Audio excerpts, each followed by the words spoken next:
It's a great day in SimWorld, everybody. Good morning and welcome to SimWorld Today. I'm B-Ron in the host chair this morning, and joining me on the Friday, as always, is Rick Blaze himself. Good morning, Rick. How you doing? He run it up. What's going on? It's Friday. I'm ready to go. Big Sean dropped. So I'm hyped. It's a good day, Oh, man. Let's get to it. nice. Yeah, it's a good day. Big Sean dropping. We got some things to talk about I today didn't I didn't get ourselves. paid to say that, by the way, but whatever. Just Hey, you know, fair enough, right? We like it. just let hip We're hop here for all love. the same. Here for all the same. Well, look, let's jump into some SWFL talk this morning to kick things off. Pun intended, maybe. The San Francisco 49ers and the saga around Brandon Aiyuk and his contract negotiations that started 6 months ago, more than that at this point, it's finally over. He has agreed to a 4-year, $120 million extension that's going to keep him with the 49ers through 2028. Look, this has been a long, ongoing process. It's going to include $76 million guaranteed, with 47 million of that paid to him before April 1st, 2025, which is really something there. And it does put him as the fifth highest paid receiver in the NFL. Thoughts on the contract, Rick, and how it's going to help them over the long term, next 4 years, that kind of thing. What you got? I'm just so glad this long, dry ass All My Children episode is over. Bro, San Francisco 49ers are in win now mode. You Mm-hmm. do not get rid of your best or top two wide receiver when you're in win now mode. This was a no brainer from the word go. I have no idea what's taking them so long, why they was dragging their feet. Pay the man his money so we can get to getting some winning. If you're trying to win, you need your best players on the field to win. Now, if you're not trying to win, then because Brock Purdy needs all the help he can get.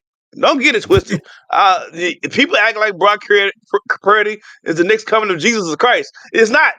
He's a good quarterback playing with great talent. Aiyuk is part of that great talent. Every piece you take away from Brock Purdy, he looks more and more like Clark Kent. So keep all the talent around him so that you can have a chance to go back to the Super Bowl because you haven't won it yet, remember? It's a no-brainer. It was a no-brainer from day one to me. Rick, number one, I'm really glad that someone else shares my opinion on Brock Purdy. I think he's fine, but I don't think he's, a world beater or anything like that. At I all. don't think he's, I don't No. think he's all that. You know what I mean? He's fine. But no, yes, I agree. I don't know why this takes so long, especially like you said, if you're trying to win, you want to get these guys locked up as quickly as possible to prevent these things from dragging on and causing more of a circus around the team and organization, that kind of stuff. You know, if they would have lost Brandon Aiyuk, that would have hurt them, especially in the wide receiver area, because you're talking about only really having Christian McCaffrey as your only real big name Well, they got Devo offensive too, but player. Yeah, Debo they got Samuel. Yeah, Devo, but you yeah, still need another wide receiver. I mean, Purdy right. needs Yeah, all his weapons, all of yeah, them. yeah. Exactly. He needs all the weapons. So I'm really glad that they got this done and that they can put this behind them because, like you said, they haven't won a Super Bowl since Brock Purdy kind of came into his role, if you will, as the starting quarterback. They got close. They were in the game, just Hmm. couldn't get it done. So hopefully this will definitely help. I don't. I do think that this goes to another bigger question, though. I feel like as I'm kind of talking through it now. Uh, why these things take so long to get done? Because it feels like either one or both sides, like you said, are dragging their feet because they can. Well, You I, know, I, I if think, that I makes think sense. there's I think it becomes a chicken, a game of chicken between the ownership and the player, right? The ownership is going to say what they think the value is, and they're going to draw their line in the sand, and then the player is going to say, "No, I'm not. I'm worth more than that, and I'm not showing up until." I think the ownership puts the game of football uh on the player's mind as a higher than what the players have it as. I think nowadays these players understand the game, the business aspect, which wasn't always true from a player standpoint. So the owners are having to understand these players, they love the game, but not to the extent where they're gonna pass up on their money because you want them to take a hometown discount. These owners makes billions and billions of dollars, and they don't take a discount they don't give you a discount Right. on the concession stands. They don't give you a discount on them ticket prices, them season ticket prices. So the players Yeah. should be taking discounts too. I think the owners have to recognize that these players, or as the young folks say, are standing on business. And so the owners are now realizing in real time, like, oh, this guy's gonna hold me to the fire.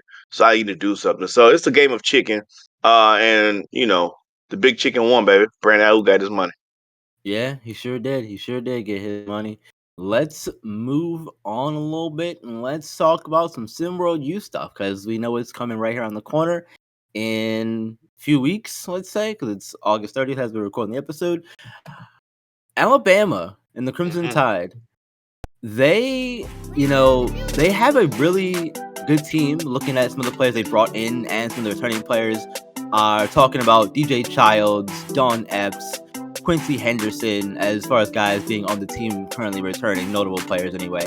And then you look at kids like Coco Bryce and Levin Cutler, Aiden Weaver joining the team as well. This team, man, they are coming up. They came up just 6 points short of beating UConn in the Elite Eight in Hoops area last season, Rick. Yeah. Now, How far do you think that the Tide can go this season with the talent that's returning and the talent that they brought into the team? this is a good question. Now, don't make no mistake about it. This team lives and breathes. It ends and starts with DJ Childs, right? So he is the de facto leader. He is the number one guy on that team. So it starts with him. I have supreme confidence in DJ Childs and his ability to be whatever the team needs him to be at the time. But the key component for this team, believe it or not, I believe is Aiden Weaver. You need a guy. I'm looking at. I've seen the scrimmages and the practices. He's by far their best perimeter shooter, spot up shooter. He Yeah. has to have a big season, a consistent season. In practices that I've seen the scrimmages, he has games where he's all world, and he has games where he's like a freshman, right? So there's Yeah. games where it looks like, oh man, Aiden Weaver can shoot the leather off the basketball. Then there's games like, oh yeah, he's just a freshman, and most freshmen gonna look like that. So can they repeat the Elite Eight or better? It's gonna be tough. It's hard to repeat and go back to back, because what people don't often consider is their competition has gotten better too. Right. And a lot of times things have to break your way, right? Those shots, those loose balls have to break your way. Injuries have to break your way. Certain things have to Mm-hmm. break your way. Can they go back to the Elite Eight? I'm going to say yes, simply because number two, DJ Childs, when he's on the court, is Child's play for the rest of the teams. And he just has that kind of talent where he can lead his team. Levin Color is going to play a big role. The freshmen are going to have to step up for them to really have a really good shot. But can they make it back to the Elite Eight? And the short answer, I've said it a lot of talking. Yes, they can make it back. Yeah, look, Alabama, they're coming in number 10 in the SP Top 25 poll. They went, what's that, 25-9 Hmm. last season. So, they're definitely a talented basketball team, and I wouldn't be surprised if they got back to the Elite Eight. So I'll agree with you and say, yeah, I do think they can. I don't think it'll be as easy. And it's never easy. It's never easy in college basketball, and especially when you get to that time of year. You're talking about best of best teams getting into the tournament from their respective conferences. But I do think that this team is going to need a heavy dose of DJ Childs, obviously. But I think it does come down to the freshmen, and I'll go a different direction, and I'll say that I think that Levin Cutler is going to have to play a big role this season for them, and I think that because big big guy, we've seen what Cutler can do. Hmm. in his time in SimWorld Prep, maybe we didn't get to see as much as we would have liked to have seen from him. But there is no doubt in my opinion that Cutler can be a strong dominating force in the paint. So I feel like if you can get him to click early on in games, it will open up things for guys like Childs and Weaver to do what they do best. Childs can score from all levels really, and Weaver's a great 3-point shooter. And even Coco Bryce come along too, in his shooting. So if you can get your big guys like Cutler and Epps to provide some impactful minutes that will play, I think that they'll be on the right track for sure. Yeah, Cutler's going to be there defensively. They're going to have to bring one along and see what he can provide offensively to the team. But defensively, Cutler's already locked in for sure. I agree with you, B-Ron. Yeah, I definitely think Cutler's going to be important. Well, look, we got one more topic to talk about this morning, and we're going to stick with SimWorld U because ESPN released their all conference teams for the individual conferences, first team and the second team respectively. There's some big names on these teams, obviously. Looking through some of these here, Dominic Bianco, Demario Duval Jr., Roderick Little, D. Woodley, like there's Outlaw, Bernard James. I'm not gonna go through the whole list here, but you get it. there's a lot of big names on these respective teams, and who do you think has the best of these conference teams between first second team? Are there any that surprised you? What are your thoughts on all this, Rick? And two things. First, I want to give a shout out to the freshmen who've made second team coming into it. Right, this is nothing to sneeze at. Right, and that's a big deal. Secondly, I want to say UNLV has 4 players on these teams. Let me say it again. UNLV themselves has 4 players either on the first or second team. You want to talk about guys with pressure to get some winning done. If UNLV sucks this year, some heads are going to turn, some furniture is going to turn. There's going to be some smoke in the city, baby. So I think they're telling me a lot that the expectation about UNLV this season with 4 players chosen in all conference, either first or second team. Man, we're gonna see. Is it gonna be boom or bust for that team? So that's my biggest takeaway from that list.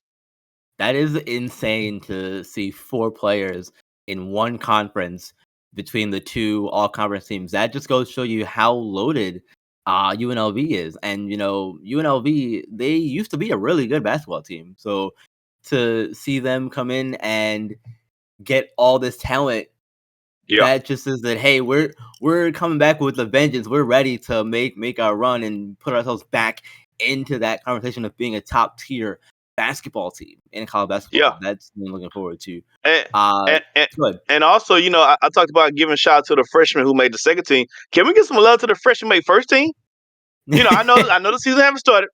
Beauchamp in that thing, first team. Luffy in that thing, first team. Like in the Mountain West. So there are some players who was predicted to come from the high school level to come in the freshman level and make an immediate impact in this college basketball. And I'm excited to see which players on the second team who may slide up and take some of these first team guys' spots. Yeah. And which players on the first team who gonna slide down a minute, probably should have been a second teamer, and whose name is not on the list at all. That's gonna end up being on the first or second team. October is coming, ladies and gentlemen. Hey, around the corner. October is coming. Right around the corner, man. Well, look, one more thing on this before we get out of here. SEC all conference teams are tough. DJ Wagner, Trey Turner, Jafet Towns, Glory Tate, Jameson Johnson, Royce Anderson, Adonis, Quincy Henderson, Levin Cutler, and Henrik Bekic. That's an insane first second team. I'd like to see that first and second team go against Mountain West first second team. That'd be. I don't want to see that. I don't know if you want to see that though. I think that'd be fun. I think that'd be fun. Well, look, Mountain West, I love y'all, but y'all That might be a little too much. That's too much. That's too much. That's too much dip on your chip, baby. Never put too much dip on your chip. And those parting words for players. I like it. Well, look, thank y'all for joining us this morning on SimWorld today. We appreciate y'all there very, very, very much. I remember to hit the like button, subscribe to the channel, so you know when all the shows, videos, games, and stuff go live for you all. Remember, the Onside Hype Tournament is coming Yes, sir. tomorrow at 1 p.m. It's final chance for some more prep recruits to impress coaches, The perhaps. deadline's coming too. Yeah, the deadline is actually tonight at 11 p.m. Eastern. So make sure you get all your final yayas in, as my dad used to say. And we'll see y'all back here on Monday for more SimWorld today. Remember, SimWorld is the only place where you can see the game, be the game. We'll see you tomorrow. Swibber.